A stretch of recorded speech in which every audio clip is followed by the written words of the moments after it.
Assalamualaikum warahmatullahi wabarakatuh. Alhamdulillah. Wassalatu wassalamu ala Rasulillah wa ala alihi wa sahbihi wa mawala. Saya nak berkongsi hari ini tentang sunnah Rasulullah SAW. Ya. Satu bab lah daripada bab sunnah Rasulullah SAW bila kita belajar dalam ilmu usul al-fiqh. Di mana ada dua jenis sunnah. Pertama yang disebut sebagai as-sunnah ala-takhyir. Yang kedua disebut sebagai as-sunnah ala-tafdil. Yang pertama tadi as-sunnah ala-takhyir, maksudnya sunnah Rasulullah SAW yang dilakukan oleh baginda, contoh kepada umatnya, tetapi kita boleh buat mana-mana satu. Ya. Ini bila kita rujuk dalam bab at-tanawwu'an, diversity, mana kepelbagaian, especially dalam hak awak ibadah, at-tanawwu'at fil ibadah, diversity in worshipping. Maknanya bila kita nak beribadah kepada Allah, ada setengah-setengah benda tu dia ada tanawwu'an. Hatta dalam hak ehwal yang mubah pun, yang harus. Maksudnya kita boleh buat mana-mana satu. Itu yang disebut sebagai ala at-takhyir. Mana kita boleh pilih. Tidak ada kelebihan antara satu dengan yang lain. Contohnya, sunnah ala at-takhyir ni, mana sunnah yang kita boleh pilih mana-mana satu. Tak ada kelebihan antara satu dengan yang lain. Kita bebas secara mutlak.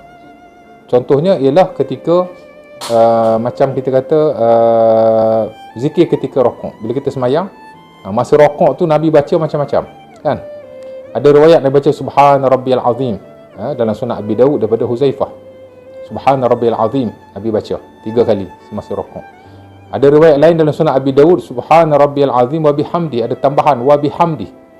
Walaupun ada perbincangan para ulama tentang tambahan tu sahih ke tak sahih. Sebahagian kata sahih lah, boleh kita baca. Tapi ada kepelbagaian di situ. Ada kalanya dia baca Subhanakallahumma rabbana bihamdika Allahumma ighfirli. Seumpama dalam sahih Muslim daripada Aisyah, kana Nabi yukthir ayyakul fi ruku'ihi wa sujudihi. Nabi SAW banyak membaca ketika rukuk dan sujudnya, Subhanakallahumma rabbana bihamdika Allahumma ighfirli. Dan dalam setengah riwayat lain, Nabi bila di akhir usianya dekat baginda nak wafat, Nabi banyak baca zikir itu di luar solat dan di dalam solat. Bertasbih kepada Allah dan beristighfar. Sesuai dengan ayat ataupun surah yang terakhir yang turun, surah Al-Fatih, idza jaa nasrullahi wal fath wa ra'aitan nasa yadkhuluna fi dinillahi afwaja fasabbih bihamdi rabbika wastaghfirhu innahu kana tawwaba. Allah Taala suruh supaya bertasbih dan beristighfar. Maka Nabi mengamalkan. Hatta dalam sembahyang pun Aisyah kata Nabi banyak menyebut subhanakallahumma rabbana bihamdika Allahumma ighfirli. Ya. Itu juga satu bacaan. Ada riwayat lain kan Nabi yaqulu fi ruku'i wa sujudihi. Dalam Sahih Muslim juga daripada Aisyah, Nabi baca ketika sujud dan rukuk, Subhun Qudus Rabbul Malaikati Waruh. Dan ada lagi beberapa zikir yang diriwayatkan secara sahih daripada Rasulullah SAW. Ini semua adalah alat takhir. Makna kita boleh pilih mana satu kita nak baca. Kalau kita ingat semua nak baca semua pun tidak ada masalah di sisi sebagai para ulama. Tapi kita boleh pilih mana-mana satu yang kita nak baca. Tak ada beza antara satu dengan yang lain. Tak adalah kata Subhan Rabbiyal Azim lebih afdal daripada Subhun Qudus, tak ada. Alat takhir, mana kita boleh pilih. Zikir dalam rokok, zikir dalam sujud. Begitu juga ketika at-tahiyatul mubarakah, ketika kita baca tahiyat, ketika tahiyat tu cuma dari sudut tahiyat ni, dari sudut sanad dia tak ada beza sikit lah. Tapi nak cerita kepelbagaian, kita boleh amal dan baca mana satu yang kita mahu. Dan begitulah dalam hak ehwal yang lain. Zikir pagi dan petang umpamanya, kan? Macam-macam zikir yang Nabi riwayatkan. Kita bebas membaca mana-mana zikir. Kalau kita tahu semua, kita nak baca semua pun tidak ada masalah sama sekali. Itu disebut as-sunnah ala takhir. Satu lagi disebut as-sunnah ala tafdil. Maksudnya sunnah juga kepelbagaian ada di situ. Nabi buat macam-macam, tapi salah satu lebih afdal berbanding yang lain. Itu disebut sebagai as-sunnah ala tafdil. Mana Nabi buat pelbagai, ada tanawwu' di situ, ada diversity di situ, ada kepelbagaian di situ. Tapi salah satunya ada kelebihan berbanding yang lain. Mana ada hak lebih. Sebab Nabi nak memudahkan kita, Nabi buat macam-macam dalam satu-satu hal, tapi salah satunya ada kelebihan. Contohnya macam pakaian umpamanya kita pakai, yang dituntut ialah menutup aurat. Dan Nabi pakai pakaian macam-macam. Ada Nabi pakai pakaian hitam. Umpama dalam Sahih Muslim daripada Jabir, ra'aitu Nabi yauma fathi Makkah wa alaihi imamatu sauda. Masa fathi Makkah, aku lihat Nabi pakai serban kala hitam. Nabi pakai kala hitam. Ada kalanya Nabi pakai kala hijau. Seumpama dalam Sunan Abi Dawud daripada Abi Rimsah. Ra'aitun Nabi wa alaihi thawban akhdaran. Aku lihat Nabi pakai dua pakaian yang kala hijau. Ada kala kuning. Ibnu Umar dalam Sunan Abi Dawud dia pakai kala kuning. Dan bila orang tanya dia kata ra'aitun Nabi yalbasuha. Aku lihat Nabi pakai. Hatta dalam Sahih Bukhari Anas pun pakai baju kala kuning. Dan dia ikut Rasulullah SAW. Nabi pernah pakai baju kala kuning. Cuma ada larangan lah, baju kuning ni ada larangan juga. Cuma ulama kata yang larang tu jika baju itu masbuk, mana dicelup. Tapi ada ulama kata tak dilarang juga kerana Nabi pakai kuning. Ya. Jadi itu satu kepelbagaian. Pakaian ni mana boleh kita pakai satu color saja, kan? Nabi kali ni ada pakai pakaian color putih. Tapi putih lebih afdal berbanding yang lain. Maksudnya ada kepelbagaian dari sudut pemakaian, warna itu, tapi yang paling afdal putih. Seumpama yang diriwayatkan dalam Sunan An-Nasa'i daripada Ibnu Abbas dan sebagian sahabat yang lain, kata Nabi, ilbasu al-bayad fa innahu khairu siyabikum fa innahu athhar wa atyab wa kaffinu biha mautakum. Nabi kata pakailah pakaian yang putih. Ia sebaik-baik pakaian kamu. Ia lebih suci dan lebih baik. Dan kapankanlah mayat-mayat kamu dengan pakaian putih berkenaan. Maksudnya ada tanawu'at, ada diversity, kepelbagaian dari sudut warna pakaian, tapi yang paling afdal putih.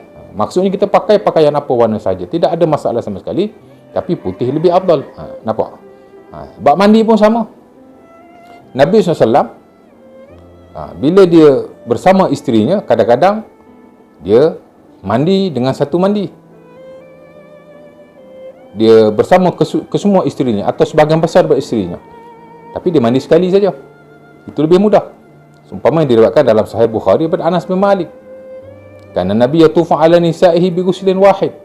Nabi bersama isteri-isterinya, kemudian Nabi mandi sekali saja. Tapi hadis Abi Rafi' dalam Sunan Abi Dawud, Nabi bersama isteri seorang mandi, bersama isteri seorang mandi. Kerana Nabi yatufu ala nisa'ihi zata yaumin yaktasilu inda hazihi wa inda hazihi. Ada kalanya hak tadi Nabi sekali mandi je, tapi ada kalanya Nabi mandi setiap kali bersama isteri dia.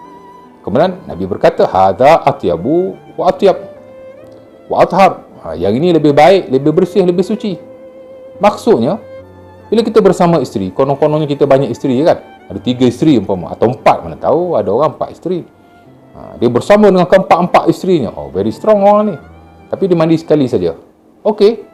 Tapi ada kalanya dia mandi setiap kali bersama isterinya. Itu okey juga. Ada takhyir. Ada kita boleh beramal. Mana-mana satu. Tapi mandi setiap kali bersama itu lebih afdal. Nampak? Itu disebut sebagai at-takhyir ala at-tafdil. Maksudnya kita bebas melakukan yang mana satu, tapi ada yang lebih afdal dalam hal berkenaan. Itu beza ya. Jadi dua benda ni adalah daripada sunnah Rasulullah SAW dan kita nak kena faham. Dan yang paling penting ialah kita beramal dengan sunnah Rasulullah SAW. Ada sunnah yang kita bebas mengamalkan mana-mana satu, tidak ada kelebihan antara satu dengan yang lain. Ada sunnah kita juga bebas melakukan, tapi kita kena tahu yang mana lebih afdal dan kita cuba buat yang lebih afdal seumpama yang telah dicontohkan oleh Rasulullah SAW. Dan ada yang tanya juga, macam mana kita tahu itu lebih afdal sedangkan ia telah dilakukan oleh Nabi kesemuanya. Kita tahu ia lebih afdal kerana Nabi cakap ini lebih afdal, ini lebih suci, ini lebih baik. Dan kadang-kadang kita tahu juga ia lebih afdal kerana ia dirutinkan oleh Rasulullah SAW. Hak Nabi rutin hak ni, tapi sekali-sekala Nabi buat juga macam ni kan. Contoh kita kata macam kencing berdiri lah. Ini pun banyak orang tak faham. Hatta banyak juga, ada juga pendakwa kita tak faham, duk baca hadis yang tak sahih. Katanya kencing berdiri. Ada orang tanya saya, ustaz, ada ustaz baca hadis, bukan baca hadis lah, ada ustaz bagi tahu kalau kencing berdiri Allah Ta'ala tak terima ibadah 40 tahun. Allah kesianlah 40 tahun tak terima ibadah. Kan maksiat lain tak ada sampai tahap macam tu. Tiba-tiba kencing berdiri. Lepas tu saya tanya balik, hadis itu sahih ke? Saya tak tahulah, ustaz baca tak sahih kot. Kan? Saya suruh dia tanya balik, hukum kencing berdiri ni haram ke macam mana? Setahu saya dalam ilmu fiqh ni makruh kan? Makruh dan harus lah, tapi ada perbincangan di situ. Balik pada yang tadi, macam kencing kan, rutin Nabi kencing duduk, tapi ada waktunya Nabi kencing berdiri tanpa keuzuran. Lepas tu kata Imam Ibn Hajar, Nabi SAW kencing duduk. Ha? Tapi ada kalanya Nabi kencing berdiri nak tunjuk benda tu harus. Nak tunjuk benda tu harus. Tapi rutin Nabi kencing berdiri. Sebab itu kencing duduk itu sunnah. Tapi kalau kencing berdiri sekali-sekala itu harus. Tapi kalau dirutinkan jadi makruh jugalah sebab meninggalkan sunnah Nabi. Dan Aisyah beri penegasan dalam Sunan Ibnu Majah, man haddasakum anna Nabi bala qa'iman la tusaddiqu ma bala illa jalisan. Kalau orang kata Nabi kencing berdiri, jangan kamu percaya. Nabi tak pernah kencing berdiri, melainkan dia hanya kencing duduk saja. Maksudnya rutin Nabi lah. Sebab bila Nabi kencing berdiri, sahabat Aisyah tak nampak. Yang riwayat kencing berdiri itu Huzaifah dan Sahih Bukhari atau Muslim. Maksudnya kan rutin Nabi macam ni. Tapi ada masa Nabi buat macam ni nak tunjuk benda tu harus. Tapi masih dalam konteks bukan kepelbagaian lah, maksudnya rutin Nabi tu afdal. Tapi balik pada yang tadi, tanawwu' tadi, kita tahu dia afdal bila Nabi sebut dia afdal, dan kita tahu juga dia afdal kalau Nabi tak sebut pun dia dirutinkan oleh Rasulullah sallallahu alaihi wasallam. Bila dia dirutinkan oleh Nabi, kita tahulah dia adalah afdal. Jadi itu sikit sebanyak tentang sunnah Rasulullah SAW, di mana ada dua tadi. Saya kata sunnah kita bebas milih mana satu, tidak ada kelebihan antara satu dengan yang lain. Dan satu sunnah lagi ialah kita boleh bebas juga melakukan, tapi ada afdal berbanding yang lain, dan kita cuba buat yang afdal itu, insya-Allah taala. Perkongsian kita tentang sunnah Rasulullah sallallahu alaihi wasallam, mudah-mudahan kita dapat manfaat. Kerana hari ini kita tak boleh tidak perlu mempelajari sunnah Rasulullah SAW. Ya, biar tak banyak pun yang kita amal, janji exactly semacam sunnah Rasulullah SAW. Sebab itu Al-Imam Nawawi dalam Riyadhus Shalihin menukilkan kalam Ibnu Mas'ud. Amalan sedikit tapi sunnah lebih baik daripada amalan yang banyak tapi tidak sunnah, malah bid'ah. Tak mau. InsyaAllah ta'ala. Aku liqauli hadza. Astaghfirullahalazim wa lakum. Assalamualaikum warahmatullahi wabarakatuh.